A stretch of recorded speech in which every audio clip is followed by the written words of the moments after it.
A product page shows two numbers. One is the regular price, the other is lower. It is larger, brighter, or placed where your eyes go first. But when you try to use it, the lower number depends on something else.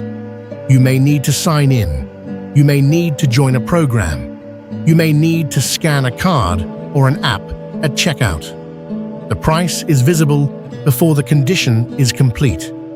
That is the basic tension behind a member-only price gate. The question is not whether the lower price is real. In many cases, it can be real. The question is simpler.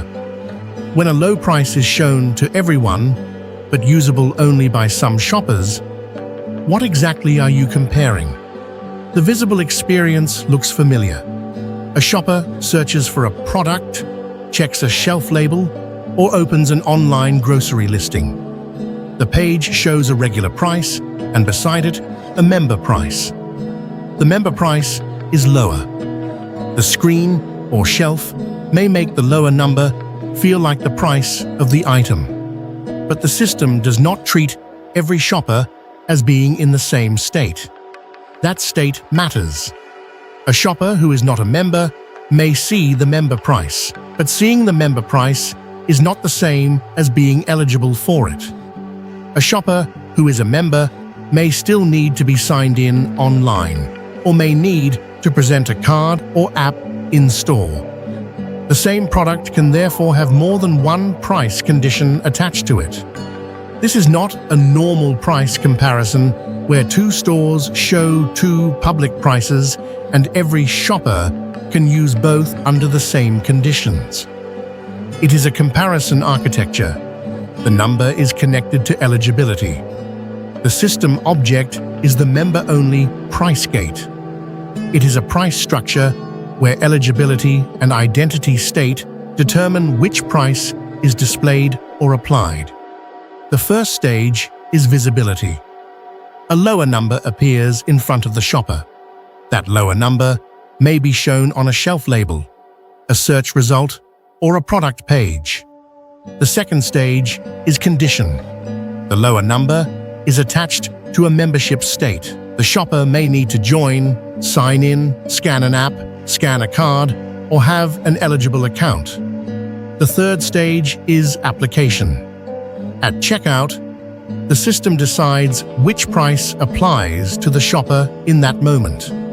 The price is not only a number, it is a number plus a condition. That is why the same shelf label or product card can create two different realities. One shopper sees a discount they can use immediately. Another sees the same discount but must change their state first. A useful bounded example is Tesco Club Card prices in the United Kingdom. As of July 2026, Tesco's own Club Card documentation describes Club Card prices as prices available through Club Card or the Tesco app. Tesco's help material explains that shoppers need a Club Card to get Club Card prices and that in-store shoppers can scan the app at checkout. Online, the lower price can apply when the account is registered and opted in. Tesco's Club Card terms also describe more specific personalized Club Card pricing for eligible members in the United Kingdom. This example is useful because it shows the mechanism clearly. The lower price is not just floating in the market as a universal price, it is connected to a membership and identity state. The United Kingdom's Competition and Markets Authority also reviewed grocery loyalty pricing. Its review treated loyalty pricing as discounts available to members of loyalty schemes. The regulator reported that many loyalty prices in its review did offer genuine savings against the usual price, while also noting that loyalty prices were not always the cheapest option available. That boundary matters. The point is not that loyalty prices are fake. The point is that the lowest visible number may have a condition attached to it. Now imagine a simple product card. At the top, there is one product. Under it, two prices appear.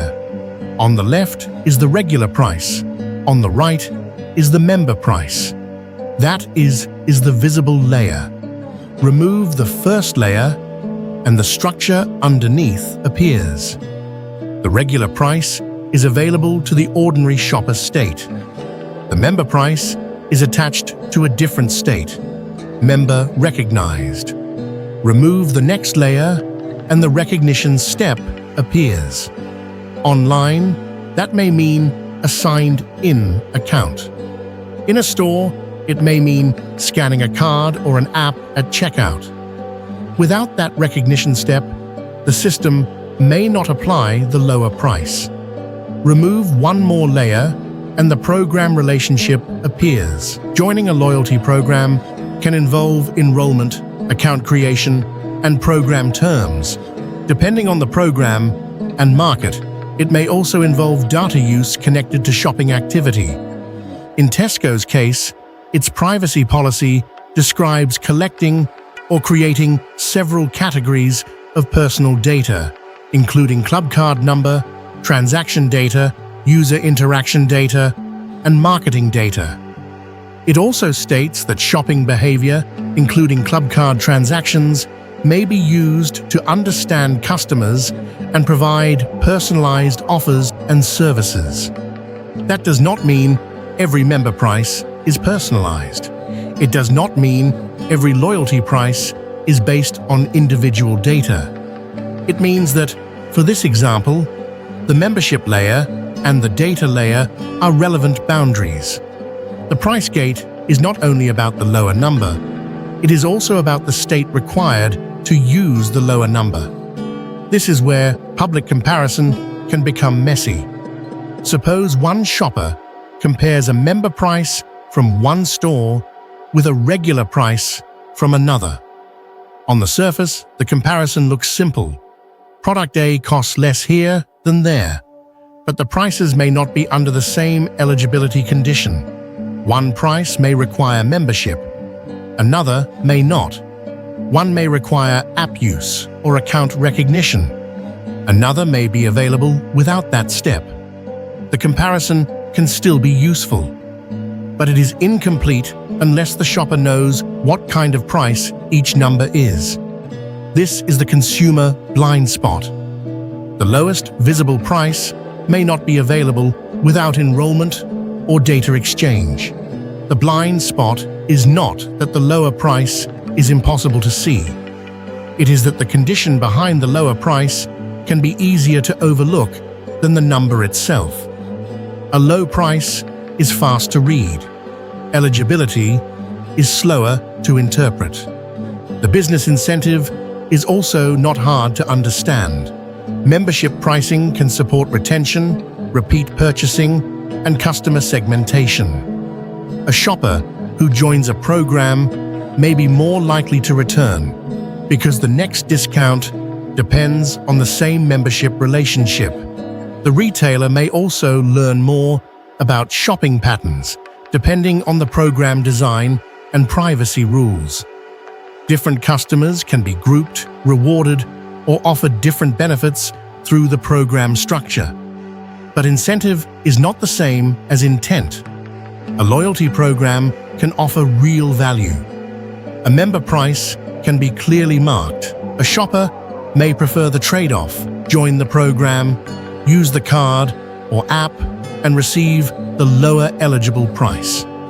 In the CMA's United Kingdom Grocery Review, the regulator reported that most loyalty-priced products it reviewed did offer genuine savings against the usual price. So the accurate claim is narrower. Member pricing is not automatically misleading when eligibility is clear. Data use and disclosure vary by program and market. The risk is not created by the existence of a member price alone. The risk appears when shoppers compare numbers without comparing the conditions attached to those numbers. Think about the difference between three price types. The first is a universal price. Anyone can use it, assuming the product is available and ordinary conditions apply. The second is a member price. It may be available only if the shopper has joined a program and is recognized by the system.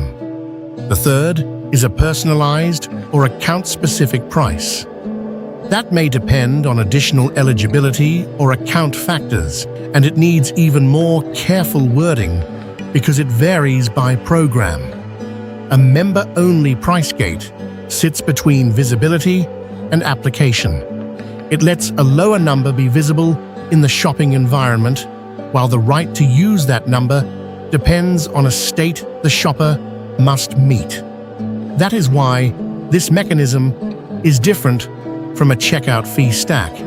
In a fee stack, the first price grows because charges are added later. In a member-only price gate, the low number may not grow. Instead, the system asks a different question. Are you the kind of shopper this number applies to? It is also different from a crossed-out reference price. A crossed-out price asks whether the higher reference number is meaningful. A member price asks whether the lower number is available to the shopper making the comparison. The key variable is eligibility. The shelf or search result can emphasize a member price, while a separate non-member price remains available. The perceived anomaly is that the lowest number is visible to everyone, but usable only by some shoppers.